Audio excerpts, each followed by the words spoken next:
Assalamualaikum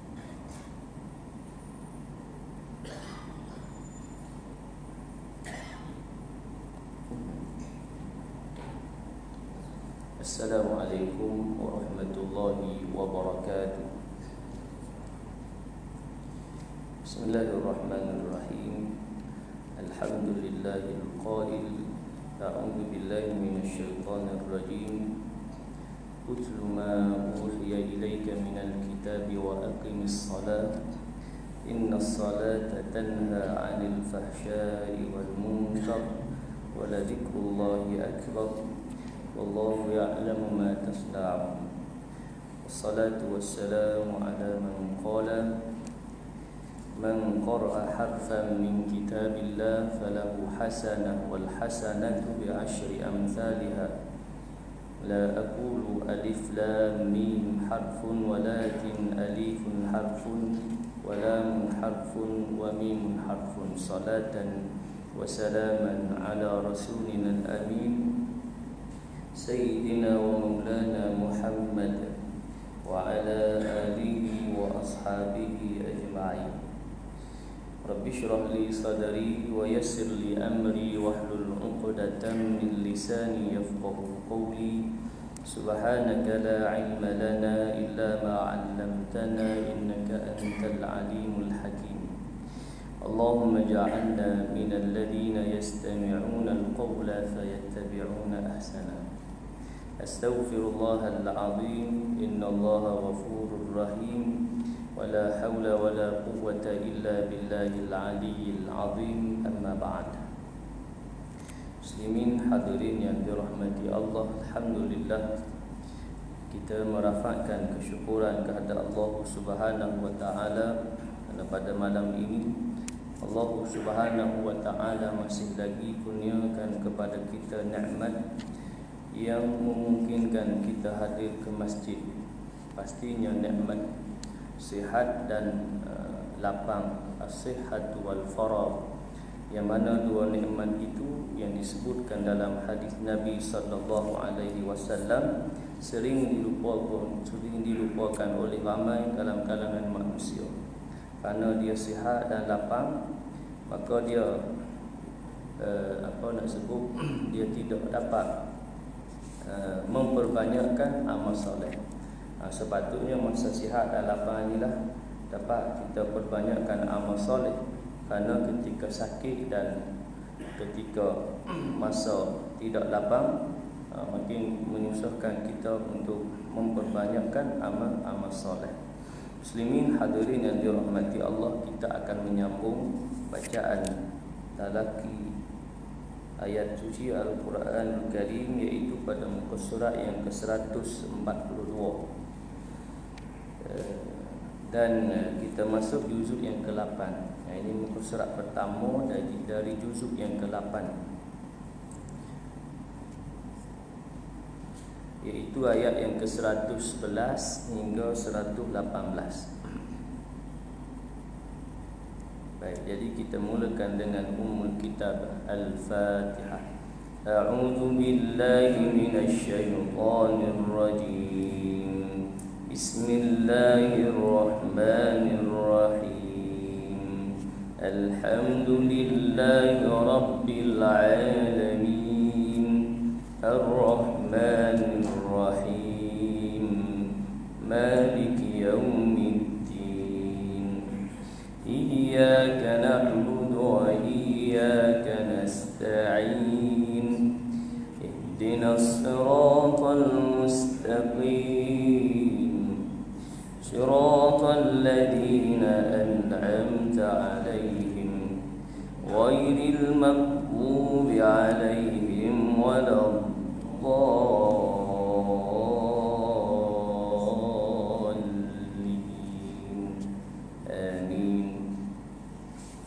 A'udzu billahi minasy syaithanir rajim.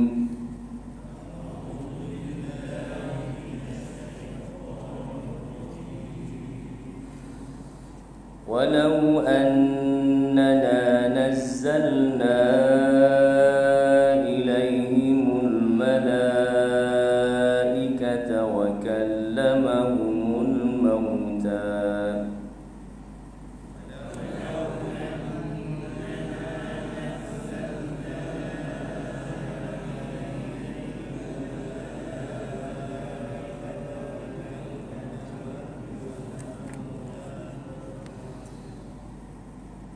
وحشرنا عليهم كل شيء قبلا ما كانوا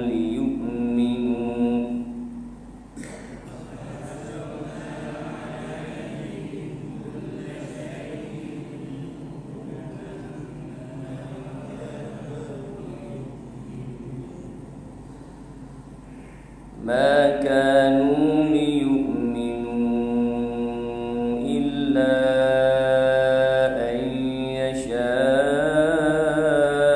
الله ولكن أكثرهم يجهلون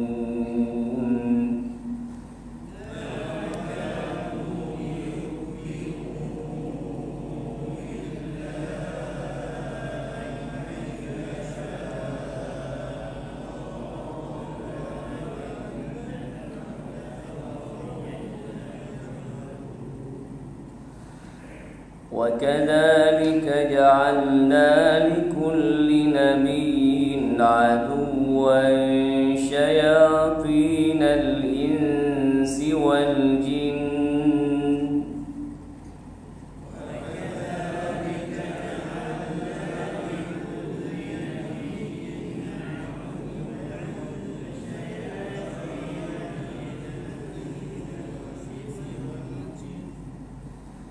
يوحي بعضهم إلى بعض زخرف القول غرورا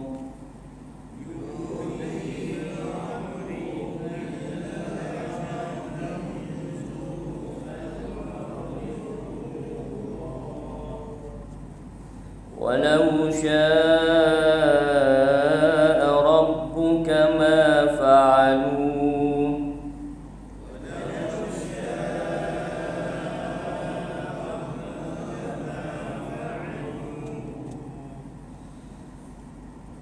فذرهم وما يفترون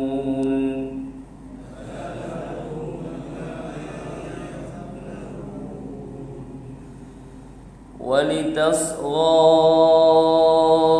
إليه أفئدة الذين لا يؤمنون بالآخرة وليرضوه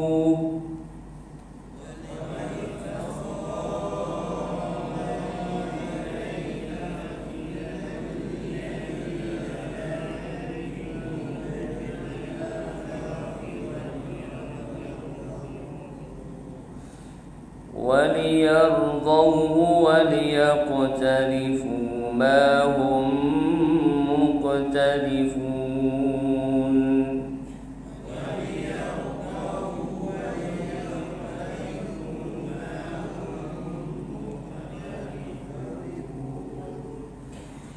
أفغير الله أبتغي حكما وهو الذي أنزل إليكم الكتاب مفصلا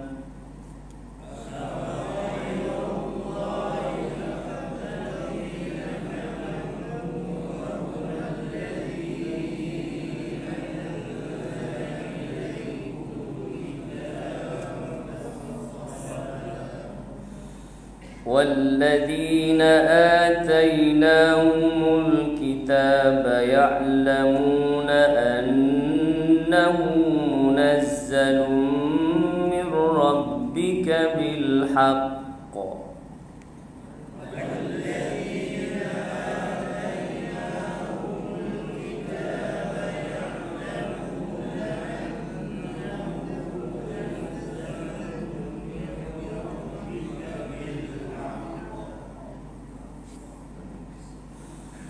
فلا تكونن من الممترين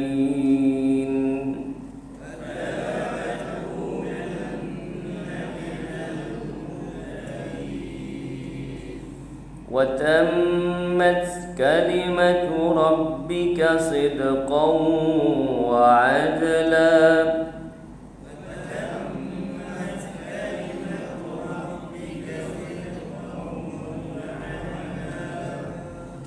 لا مبدل لكلماته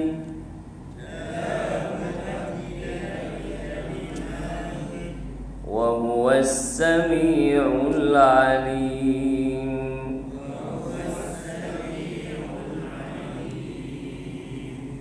وإن تطع أكثر من في الأرض يضلوك عن سبيل الله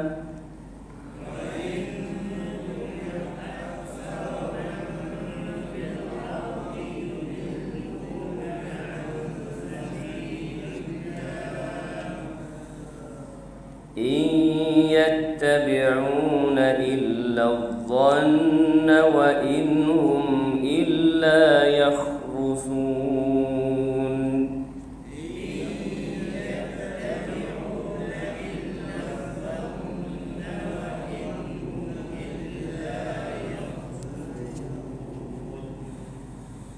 إن ربك هو أعلم من يضل عن سبيله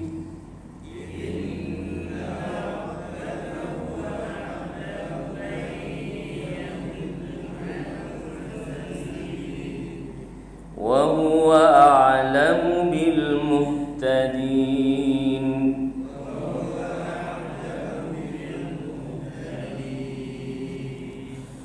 فكلوا مما ذكر اسم الله عليه إن كنتم بآياته مؤمنين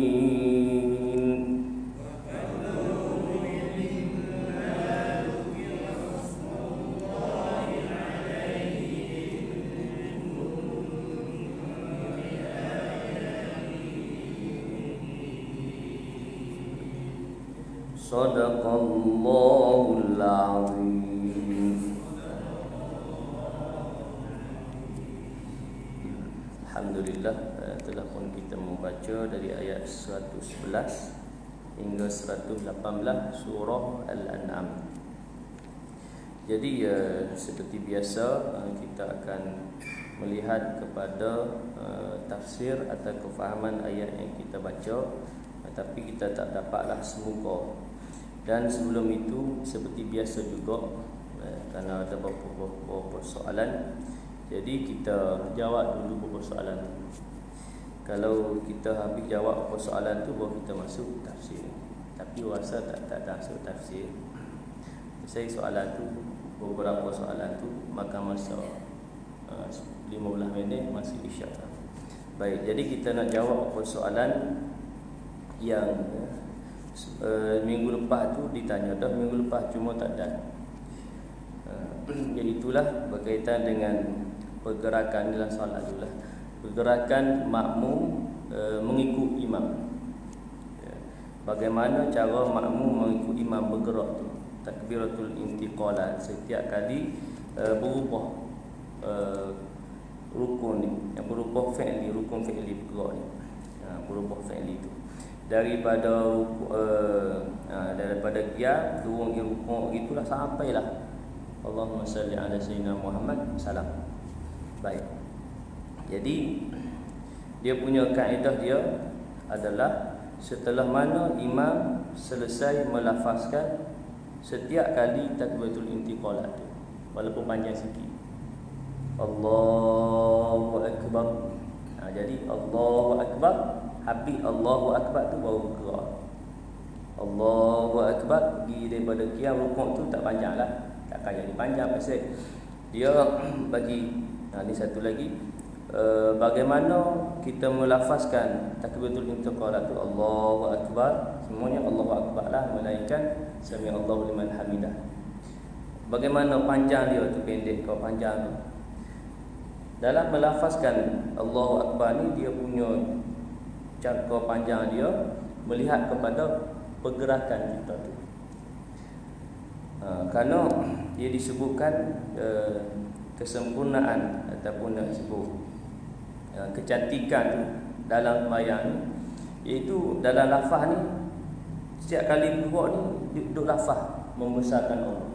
Jadi Allahu akbar, selesai Allahu Akbar tu dia dah sempurna rukuk. Demikianlah sami Allahu liman hamidah. Jadi dah Allah ni jadi panjang sikitlah pasal daripada berdiri turun pergi sujud. Allahu Akbar. Kemudian Allahu Akbar. Allahu Akbar. Naik rakaat kedua jadi panjang pula pasal daripada sujud yang kedua naik ke dia jadi panjang jarak tu. Jadi Allahu Akbar. Jadi setiap gerak tu lafaz Allahu Akbar lah dengan sami Allah liman hamidah. Jadi tak ada diselangi masa senggang kosong dalam setiap gerak tu. Baik, demikian kita makmum mengikut imam setelah imam selesai lafaz tu. Kalau panjang pun kan Allahu Akbar. Jadi bila imam sebenarnya sebab apa kita ikut imam selesai takbiratul intiqalat imam tu, kerana selesai dia sempurna sempurna sujud. Jadi kita turun. Memang kita lewat dah balik imam, takkan kita nak sekali dengan imam. Kerana kita ikut imam, jadi selesai dulu imam rukuk baru kita turun rukuk. Begitu sampailah kepada salam. Dia dikhawatiri takut kita lebih dulu daripada imam. Kerana ialah kita tak boleh baca semua imam dia punya takbiratul intiqalat tu sesuai dengan bergerak. Ada boleh jadi imam Allahu Akbar, habis dah akbar dia, tapi rukuk tak sempurna tu. Allahu Akbar baru nak pergi rukuk. Kita takut dia Allahu Akbar, kita ikut sekali dengan dia, kita dulu sempurna, imam dah sempurna ni. Jadi setidak-tidaknya kita ikut selepas sempurna imam takbiratul intiqalat tu, makna kita akan belakang daripada imam lah. Walaupun imam lewat sikit bergerak tu banding dengan lafaz Allahu Akbar. Jadi makna sempurna imam Allahu Akbar. Kalau daripada sujud tadi Allahu Akbar, walaupun tak sempurna lagi pada qiyam, habis Allahu Akbar tu dia dah lebih tinggi daripada rukuk. Jadi kita bangun sedang mulai ataupun imam dululah sempurna qiyam tu berbanding kita. Risiko dia kalau kita bersama dengan imam, jadilah kita mendahului imam. Sekali dimaafkan, dua kali rosak solat kita. Pasal apa kita nak dulu daripada imam? Sedangkan kita menyatakan kita nak jadi makmum, nak ikut imam. Dia terkesan dia kalau kita lebih dua kali betul-betul. Maksud Allahu Akbar di rukuk dulu. Sami Allahu liman hamidah di iktidal dulu masalah. Kita hak makmum ikut imam. Jadi biasa dalam hak lambat bergerak ni imam yang veteran sikitlah, lambat sikit bergerak dia. Jadi kita tengok imam lah. Kalau imam muda ni dia cepat sikit bergerak dia, pasal dia muda ni kan. Bukan nak kata kita lah, kita tua dah juga. Apa tu macam tu lah. Jadi bila sempurna lafaz tu, insya-Allah kita tidak akan mendahului imam dari sudut pergerakan. Kerana kesan mendahului imam dari sudut pergerakan itu boleh merosakkan solat. Kerana kita dah menyatakan kita nak ikut imam, tapi bila sembahyang tak ikut pun. Boleh jadi kita tidak tahu, tak apalah, tapi setelah kita tahu tu kena jagalah pada pergerakan tak betul intiqalat. Kita sembahyang sendiri tak apa juga. Tapi janganlah terlalu laju yang kita sebut dulu kan. Yang mana Nabi sebut Nabi suruh sahabat sembahyang balik. Kerana kamu tidak sembahyang. Pada hari sembahyang dah ni rupanya tidak sempurna rukuk, tidak sempurna sujud. Yang mana tidak rukuk dan sujud dengan tamak-tamak. Baik. Kemudian yang seterusnya lafaz amin setelah kita baca Fatihah. Satu. Dia kerana amin ni yang pastinya baca Fatihah lah. Dalam sembahyang atau di luar sembahyang. Kerana kita mengaminkan doa yang kita lafazkan dua ayat akhir surah Fatihah. ihdinas siratal mustaqim siratal ladzina an'amta 'alaihim ghairil maghdubi 'alaihim waladdallin. Amin. Ya Allah, perkenankanlah doa. Baik, demikian juga di luar solat, iaitu ketika doa lah. Baik, kerana ada pertanyaan lafaz amin ni, lafaz dia punya harakat dia kan. Amin tu adakah amin atau amin atau amin? Baik, dia bila lafaz ni kalau kata amin dua harakat a tu atau amin 6 harakat, maksud sama. Yang maksud yang lain, a tu tak ada harakat kan? Amin. Kadang kita dengar ada sebut amin, a tu tak ada harakat, tak ada. Oh ya, dia sepatut 2 harakat. Amin, ya Allah perkenankan. 2 harakat tu bahawa maksud ya Allah perkenankanlah permohonan doa. Kalau tak ada harakat, dia jadi amankanlah. Kerana amin, amin tu maksud dia aman. Amin. Jadi kalau tak ada harakat, dia tak jadi maksud ya Allah perkenankan akulah, perkenankan doa. Jadi mari bertanya, adakah 2 harakat atau 6 dua boleh. Disebut dalam kitab tafsir Rasulullah Muhammad Nurul Ihsan. Dia pada mukadimah dalam menjelaskan suratul Fatihah. Dan surah Fatihah disebut amin. Baik, disebutkan sama ada qasar atau qasar atau mad, iaitu sama ada qasar ni pendek dengan 2 harakat lah, atau dengan mad 6 harakat, 4 atau itu 6 harakat. Jadi boleh. Cuma bila kita ikut imam yang imam baca dengan 2 harakat, kita pun 2 jugalah. Jangan kita 6 jadi macam ada pertembungan. Imam baca amin, imam